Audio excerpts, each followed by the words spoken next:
Hi, I'm Dennis Maloney, the publisher at Heroic Publishing, and we're here this week. It is March 21st, the second day of spring, with Robert Orme. He is a longtime fan of the Heroic Publishing comic books. In fact, his email address is FlareFan, which is kind of cool. Um, I wanted to get a fan's perspective on this, which we've not really talked about before. So I'm going to turn it over to you, Robert, and you can talk about any characters you'd like. You can ask me questions, I'll answer them.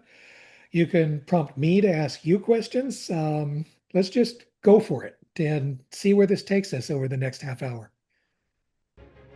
This is the Heroic Voice, where I talk to comic book creators and other interesting people on a variety of subjects. I am Dennis Maloney, publisher of the Heroic Multiverse, where we feature good girl and bad girl artwork, super babes, and all kinds of Silver Age style stories. Yeah, like I actually first got into heroic publishing through the back issues, and it was kind of just fortuitous that like a couple years after I started getting into the heroic publishing back issues, you revived the line in like around 2004. Yeah. Mhm.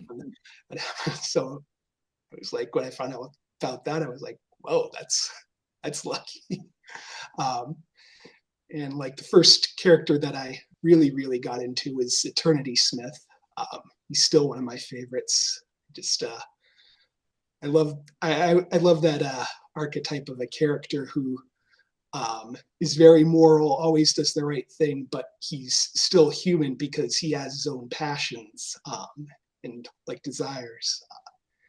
And yeah, I was um, a little bit sad that we haven't seen much of him after his original series died, but uh, it just like it made me so psyched in Flare 25, just him appearing off panel. Off panel. Yeah, he didn't actually make an appearance. Yeah, Yeah, Eternity Smith is jointly owned by Rick Hoberg and me. Right? So if we were ever going to do anything with him, beyond a cameo appearance, in a story, it would take both Rick and me to do it. We've had some inquiries about the character. There was a French publisher who never sent us the money that he was going to send us to license it for publication in Europe. So that was disappointing, and he just ghosted us. So, you know, there's always a chance that we can have more adventures, but not on the drawing board right now. So I take it with back issues, you were getting both the run of the Hero Comics line, the color books, and the black and white stuff that we did in the 90s, 80s and yeah. 90s. I eventually got onto the black and white stuff. Mhm. Well, let me ask you then, except for Eternity Smith, which you've told me before is your favorite character, which characters do you particularly like in the Heroic Publishing universe and why? Well, Andrea actually has probably uh, passed Eternity Smith as my favorite, although it's still pretty close. When you say Andrea, you mean the Black Enchantress, for those who may not be aware of her name.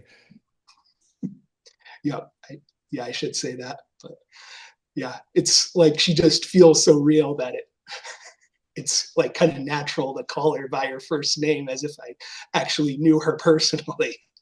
Well, yeah, that's I think that's great and entirely understandable.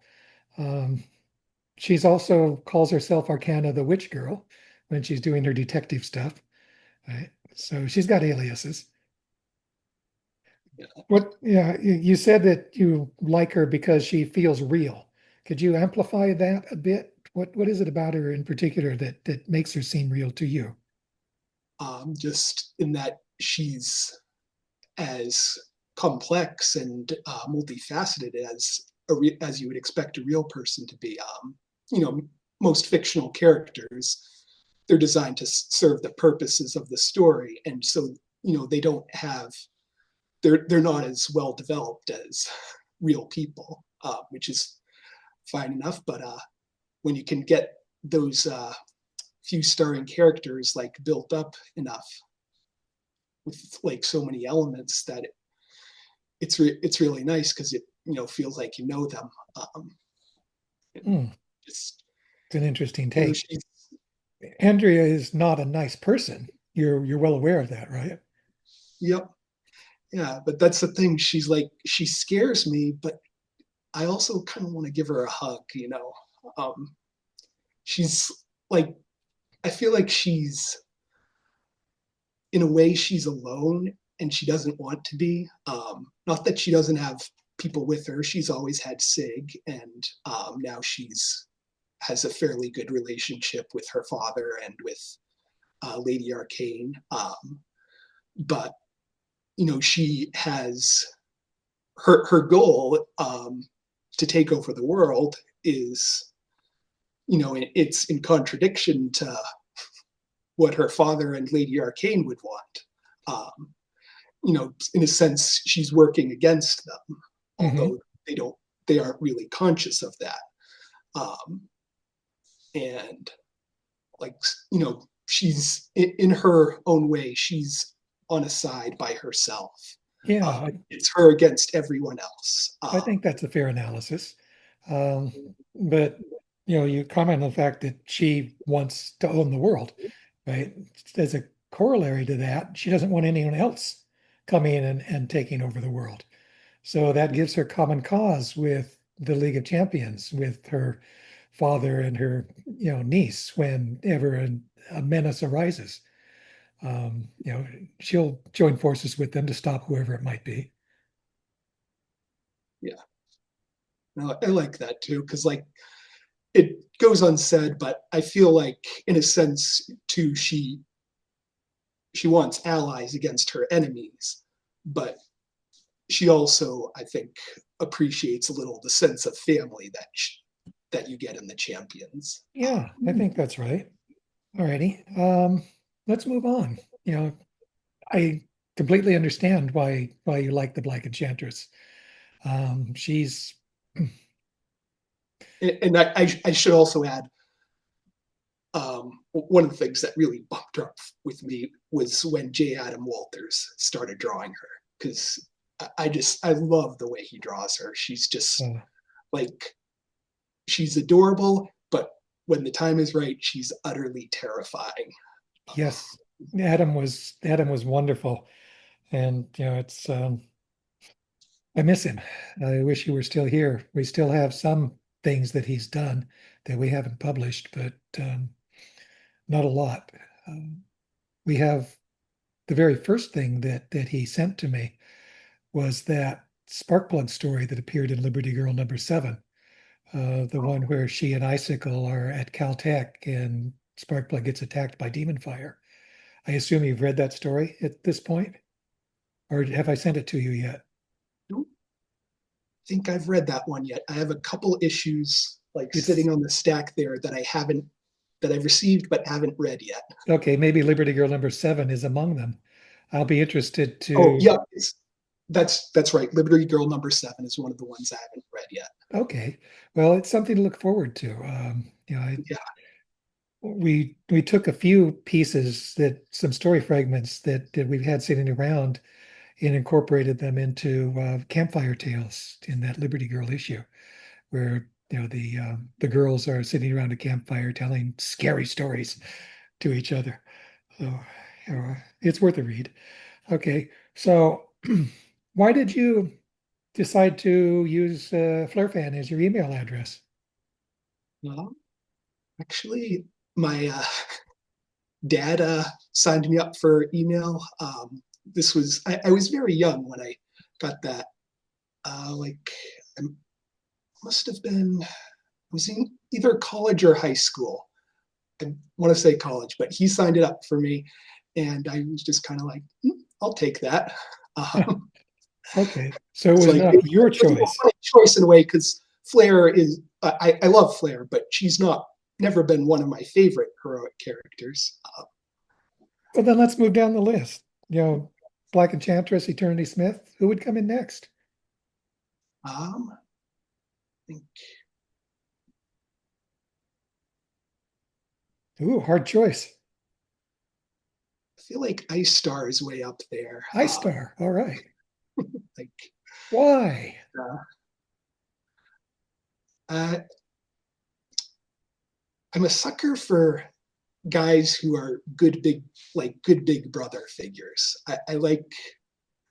I really liked like Richie Cunningham on Happy Days, and I like the way Ice Star treats his sister, Oh, even though she's not often not good person. He like doesn't care about her any less because of that, and he's always trying his to do everything that he can to steer her towards being a good person. Um, well, it helps that Icicle actually wants to be a good person. So, yeah, yeah. So there's like that. I haven't played the Champions RPG, but like originally in that she was a villain, wasn't she? Yeah, Seem the to remember character she was based on was a villain in the original Champions role-playing game. yeah. Um, but So I mean, like I'm glad it's that that not the same character. It's like that character from the RPG was kind of an inspiration for Icestar having oh a kid sister, but it's not really the same character at all, even though they have the same nom de guerre. So, okay. but let's turn it around. You must have some questions you'd like to throw at me. I'll be happy to answer or try to answer them. Um, yeah, like I think something that I haven't asked before. Um, uh,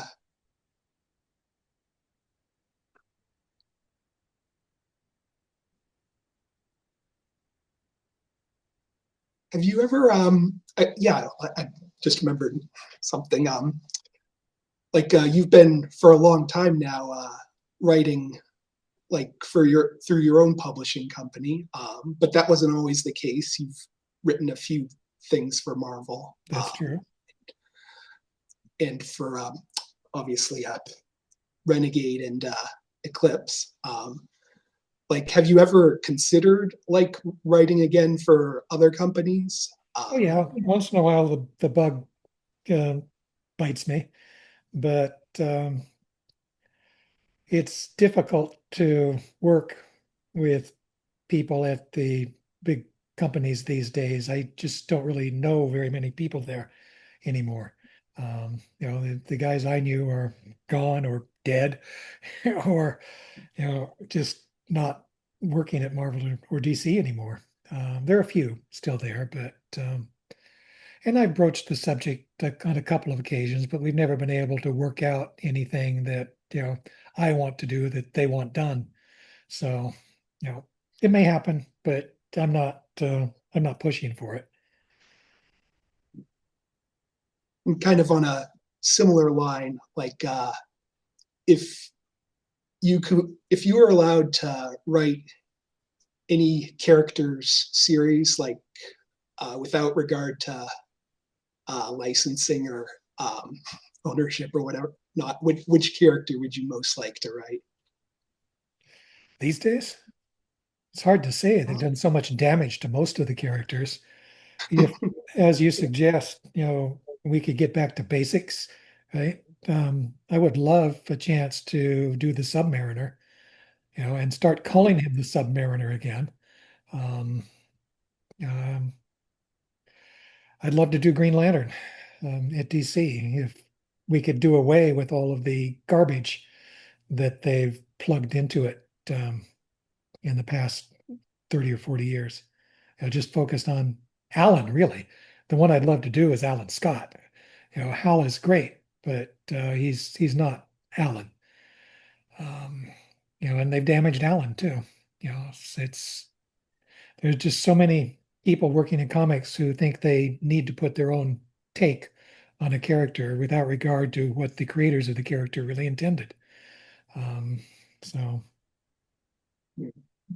It's a tricky thing about the business because too you do feel like to some extent writers should have like the liberty to take their own approach, as long as they like not respect necessarily be constrained. It's when they do Yeah, it without respect that it becomes yeah, problematic. Um, exactly. yeah. But it's like, it's a tough line to walk. Um, Mm. Well, who would you like to see write or draw some of the heroic publishing material who hasn't done it before? Tough call. Oh, I've thrown you for a loop. I'm sorry. Yeah, uh, it's funny because like I feel like so many of the uh, creators I like are now retired or dead. Like the first person that popped to mind was Sal Buscema. Uh-huh. Uh, did I pronounce his last name correctly? It's Buscema, I believe. It's right. Is Yeah. Sal no longer with us? Um, Well, I hadn't heard anything about him dying, but you never know. actually, maybe I don't know. I'm pretty sure I heard that he had retired. Yeah, that happens a lot. But And some people kind of retire.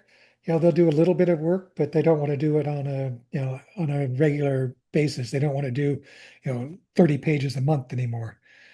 Give them something that's 5 or 10 pages, they're happy to do it, but I don't want to do anything more than that. yeah, Del Barris is a good example of that. Del, is kind of retired, but he still wants to keep his hand in. So he's been working on a couple of stories with me. The long delayed Flair versus Mickzilla story is finally going to see print. Dale just wrapped up the artwork for that just a couple of days ago. oh wow, It's going to be in Flair Adventures number 32. It's a period piece. It actually takes place between events in Tigress number 2 and Tigress number 3. Um, so that story's been on. I wrote it, gosh, in the 80s and just never got around to having it drawn until Dale asked me for something to do. So I said, okay, do this. He said, okay. It's great. It's a really fun, silly story. Um, yeah, I love Dell's work. yeah. Oh, all right. What other characters do you want to ask me about? Go ahead. Um, Throw something at me. like, Do you want me to throw something at you?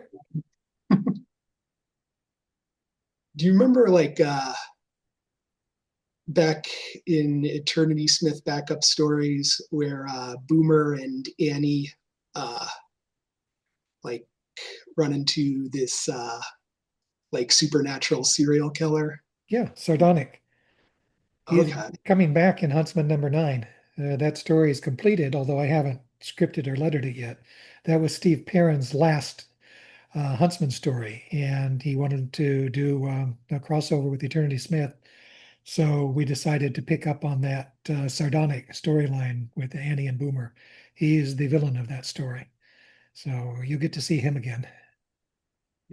I was almost wondering if it was that was supposed to be the same character in the Liberty Girl story. I think it was called Flames of Hate. No, no, that's a Like, different character. Just that's an arsonist, just a crazed lunatic who likes fire. yeah, It's what, 6 pages of story? I think it was a little 6 page 1940s style story. yeah. It's just that would have been interesting because that would have meant that he was obviously a very long-lived character. Well, he is long lived. I mean, he's basically immortal, which is how come a fall from a great height didn't kill him. So, all right, let me throw one at you then. What do you think of the Liberty Girl, since Oh, you kind of just mentioned her? yeah, I loved her stories. Like, I felt it was such a shame that the series went on hiatus after just 3 issues because it was just so strong right out of the gate. Yeah. Like your story and Mark Sparacio's artwork, just it felt like right from that first issue that you had a very definite idea of what you were uh, of the approach that you were taking with that series, which is unusual. Even with the best writers, it's usually like 4 or 5 issues before they start to get the feel of like, okay, this is what the series is about. You know, the Liberty Girl has the advantage of actually being a concept that I had for decades before we finally found a way to get her into print. I mean, she is, uh, I knew who she was from the beginning. So it wasn't that difficult, talking it over with Derek Gross and later with Mark Sparacio to get them on board. And the concept is so clear that, at least thus far, everyone who has ever written the character, whoever's drawn the character, they've understood who the Liberty Girl actually is. As you say, it's that strong a character. You say Yeah, America's bronze goddess of freedom, right? That's it. That's it in a nutshell. That's who she is. Um, yeah, and that was her great father, too. who I shall mean, not be named until he comes into public domain, right, is there in the background as well. oh, sorry, what was that? Her father, who shall not be named until he comes into public domain, is sitting there in the background as well. So there's that tapestry of backstory, material to draw on obliquely. Um, and it's not many years away when we'll actually be able to say who he is. We can't do it yet. Yeah, yeah, it took me a little bit to figure out who that was because I actually have not read his original stories. So Oh, you should. They're great. They're fun. They're a romp. You'll enjoy them. Dig out some of the books and take a read. I mean, it's somewhat repetitive, right? Because you're working on a novel, every month for, years at a time. So, you've got some tropes that you use, but the stories are good, um, and you will like them. Okay. What about obscure characters? Are there characters that you would like to see more of, other than Smith? I think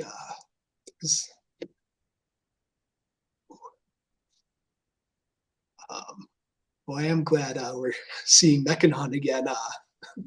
That's one that we haven't seen much of that I did want to see more of. Let's see, I liked. Uh,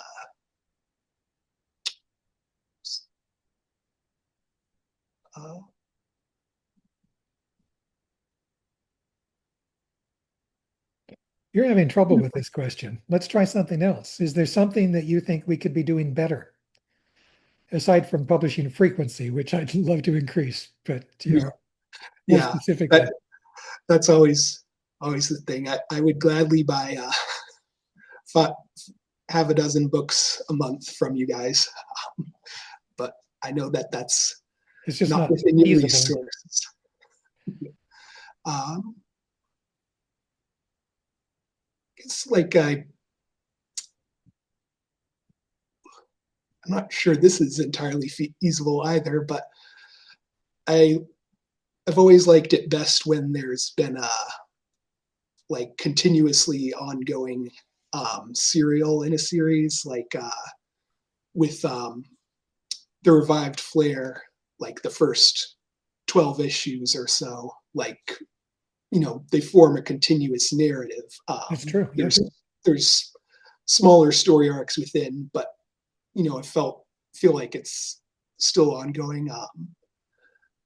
Uh, I like standalone stories too, but I feel like Heroic's best stuff has always been like that, where there's um, a ongoing like a continuous ongoing narrative in addition to like the individual stories. Well, those first issues of Flair were, I was deliberately trying to show, the character growing. The growth of the character was basically that story arc in those first 10 to 12 issues. Um, the My philosophy is that ideally someone should be able to come in, just pick up a random issue and appreciate that story. even if it is part of an ongoing story arc, that story should essentially stand on its own feet, even if it does have things in it that relate to what's happened before, what's going to happen next. You don't necessarily need to know what's happened before in order to appreciate that particular story that we're telling in that particular issue. Uh, that's not always the case, right? There are times when a story will continue over more than one issue, but I think by and large that's been the exception with maybe, the League of Champions, you kind of have to do that, but in the other books, it hasn't been as much the kind of ongoing storyline that you see in Marvel and DC and you've been seeing since the 80s with them. Um, Part of getting back to the Liberty Girl, part of the reason that I insisted that people who wanted to write Golden Age stories about Liberty Girl keep it to 6 to 8, no more than 12 pages. It's because I wanted that feel of the single story, the standalone story. They're supposed to be Golden Age stories, so they should be structured that way. And I think we had a great deal of success in framing those Golden Age stories of Liberty Girl that way. Would you agree or disagree with that? Yeah, yeah, I like those. I like those stories, and um, it's nice, even though like from the writing standpoint, you're the main reason I read heroic publishing books. I always like to see a new story written by you, but it's also nice to see that other writers can take your character and still do her justice. Mm. We had some great talented people. Henry Vogel, Roy Thomas, Mike W. Barr, Rob Jones.